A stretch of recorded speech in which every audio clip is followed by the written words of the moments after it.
હોય મારા ભાઈને વરસો ને તમે સેન્ડલ પહેરીને ફરશો. રાજપૂતોના ગીતો નથી. અમને ખબર જ હતી તારા ભાઈને વરવી એટલે અમારે ઉઘાડા પગે ફરવાના દી હતા. ભાઈ તમે મારા બેટા ગાડીઓ કોકની લઈને જોવા આવ્યા હતા. બેન દીકરી માટે, ધર્મ માટે, સાધુ અને સંતો માટે. પણ બાપુ ના હિન્દુ બનેગા ના મુસલમાન બનેગા, ઇન્સાન કી औलाद તું ઇન્સાન બનેગા. એક મુસલમાનની દીકરી જેથી રોતા આહુડે નીકળી. બાપુ ક્યાં જ્ઞાતિ હતી ઈ જમાનાની આપને વાત કરું છું. રોતા આહુડે નીકળેલી મુકેશગીરી બાપુ. ખબર પડી કોઈ કીધું એ કે બાપુ દીકરી મુસલમાનની છે હો. એ કે ભલે મુસલમાનની દીકરી હોય બોલાવી લ્યો આપણા દરબારગઢમાં.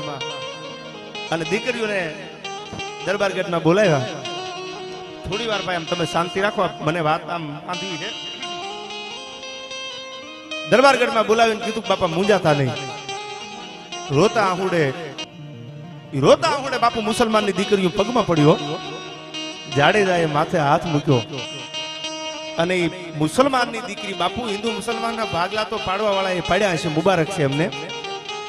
પણ બાપુ ઈ વખતની વાત આપણે કરું છું. રાજપૂતનો દીકરો મુસલમાનની દીકરીના આહુડા નોઈને માથે હાથ મૂકીને એટલું કીધું હતું કે કહી દો તમારા સિંધના સુમરાને, સિંધના નવાબને. તેથી બાપુ અખંડ ભારત હતું, બધું ભેગું હતું આપણું આ પરગણું આખું. બાંગ્લાદેશ હોય, પાકિસ્તાન હોય, આ તો આરજી હુકુમત છેલ્લે આવી. ભારત પાકિસ્તાનના જે લોકશાહી પછી ભાગલા પડ્યા. તેથી બે મુસલમાનની દીકરીઓને આહુડા નોઈ અને મરદ રાજપૂત તેથી મૂછની માથે હાથ મૂકીને એમ કીધું કે એને કહી દીજો મોડું ન કરે, અબડો જામ હજી એની સામે ઊભો છે. અમને રાજપૂતોને માથા લેતાય આવડે છે ને માથા દેતાય આવડે છે.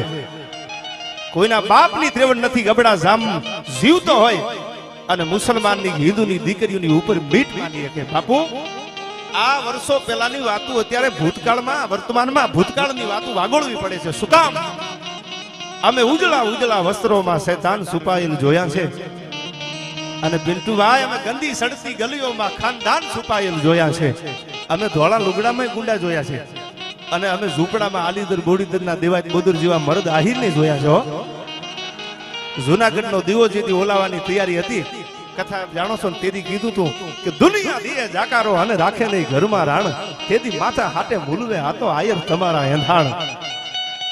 અમારું માથું પડી જાય ને તો હું આયરનો દીકરો છો બોલ્યા પછી બીજું બોલું નહીં. બાપુ અમે ઉજળા વસ્ત્રોમાં શૈતાન છુપાયેલું જોયા છે. અને અમે ગંદી સડતી ગલીઓમાં ખાનદાન છુપાયેલું જોયા છે. અને અમે જોયું તો એની મુઠ્ઠી હાવ ખાલી હતી. બાપુ એની મુઠ્ઠી ઉપર આમ હાથ મૂક્યો, તારી મુઠ્ઠીમાં જોવા દેતો. શબ્દો સાંભળજો, આ વાતનો સારું આપને કહું છું. અમે જોયું તો એની મુઠ્ઠી હાવ ખાલી હતી. ખાલી મુઠ્ઠીમાં બાપુ શું હોય કે તો અમે જોયું તો એની મુઠ્ઠી હાવ ખાલી હતી. પણ અમે ખોબે અને ધોબે એને દુઆઓ દેતા જોયા છે. અમે ઉજળા વસ્ત્રોમાં શૈતાન છુપાયેલ જોયા છો. ગરીબ કો મત સતાના, वो रो देगा, उसका हबीब जो सुन लेगा तो जड़ मूड से खो देगा. ગરીબને કોઈથી હતાતા નહીં. ગરીબ માણસ શું કરીએ કે બાપુ દુઆ તમને આપીએ કે જાઓ તમારું ભગવાન સારું કરે, ભોળોનાથ સારું કરે. પણ બાપુ બધા પ્રસંગો મારે મને કહું તૂટે જાય. 8 વાગ્યા સુધી કેમ તો મારી તૈયારી છે બોલી લેવાની. પણ જાડેજાને હાથ જોડીને એટલી વિનંતી કરું છું, પડકારો મોળો ન કરતા, બાકી રાણો રાણાની રીતે ભાઈ.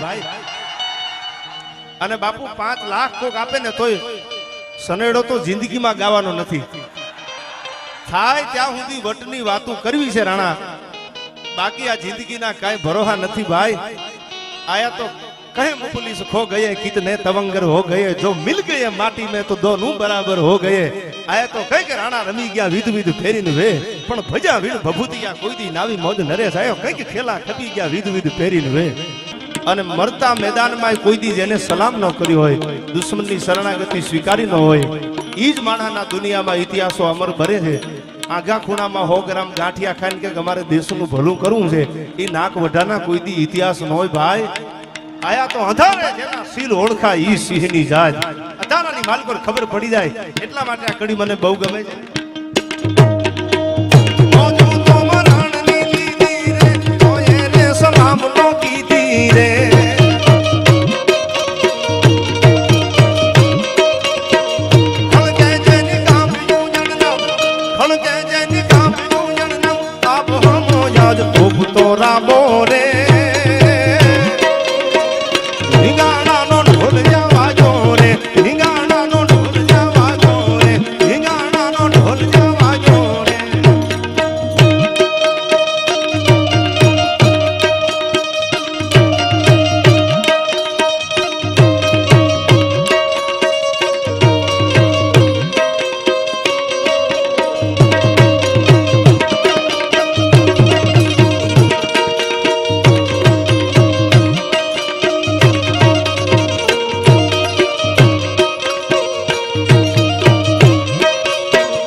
જીવા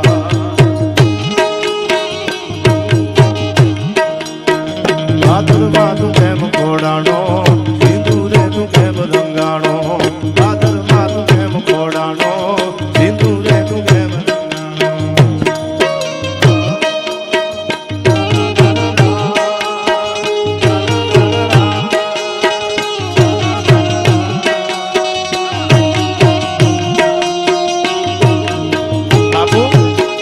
એક રાજપૂતાણી થોડીક મારી વાતો ઉપર ધ્યાન આપશો. મને આજ વાતો કરવાનું ઠેકાણું મળ્યું છે. બાકી તો અમારે બાપુ એમ જ હોય કે કલાક જટ નીકળી જાય ને બીજી કલાક કાઢી નાખી. બાપુ એક રાજપૂતાણી પાળિયા માથે હાથ ફેરવતી હો. ધૂળની માથે ડમરીયું ચડી ગઈ છે અને રાજપૂતાણી માથે હાથ ફેરવે છે. આમ પાળિયાને હમો નમો કરે છે. નાનો એવો દીકરો બાજુમાં બેઠો બેઠો પૂછે છે કે માં આ પાળિયો કોનો છે? એ કે આજથી વર્ષો પહેલા આપણા પાદરમાંથી ગાયું દુશ્મનો વાળી ગયા અને બુંગિયા ઢોલની દાંડીયું પડીને તેથી તારો બાપ તું તો મારા ઉદરમાં હતો, મારા પેટમાં હતો અને તારો બાપે કોઈને પૂછ્યા વગર વાટ જોયા વગર ભીગાણાની વાટ લીધી અને એમાં તારો બાપ કામ આવી ગયો. એનો આ પાળ્યો છે. એના માટે આ ગીતો અને છંદો કીધા છે. શું કીધું?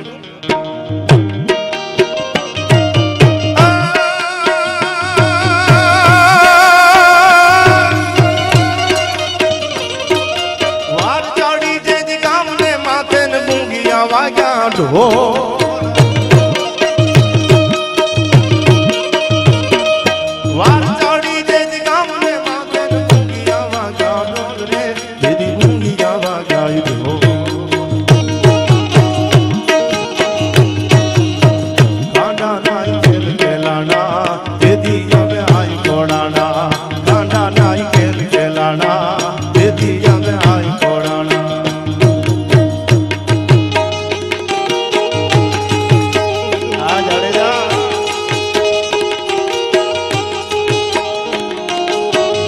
સાહેબ આયા કોઈ ઓડું લગાડવા હું કોઈ દી કોઈનું બોલ્યો જ નથી, પણ હજી તમારે મર્દાનગી જોવી હોય તો બધા રાજપૂતોમાં મર્દાનગી હોય. રાજપૂત કોઈ દી નિર્માલ્ય હોય જ નહીં, પણ મહેમાનગતિ જોવી હોય.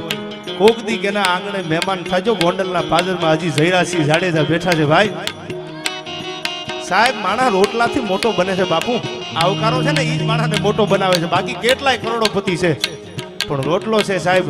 ધારાસભ્ય હોવા છતાં એની મહેમાનગતિ, એનો ભાવ, એનો આદર. બાપુ 12 વાગે કોઈક નાનો માણસ જઈને ઉભો રહે ને તો એને કીધેલું છે કે જયરાજસિંહ જીવતો હોય તારે આહુડા ન પાડવાનો હોય. નુઈ નાખ હજી ગોંડલમાં મારી હાજરી છે. આ પડકારો છે સાહેબ. આ રાજપૂતો જ પડકારો કરી શકે. બાકી બાપુ પાડો ગમે એટલો ફાટીને ધુવાડે જાય ને એની ઉપર અંબાડી ન હોય. ગાંધીભાઈ પાડો વખાણાય પખાણાય ઉપર હોય નાકર મુખ નાડી, પણ આ તો ઓપે અંબાડીયું કોઈ મેંગલ માથે માંડડા. બાપુ અંબાડી હાથી ઉપર જ હારી લાગે.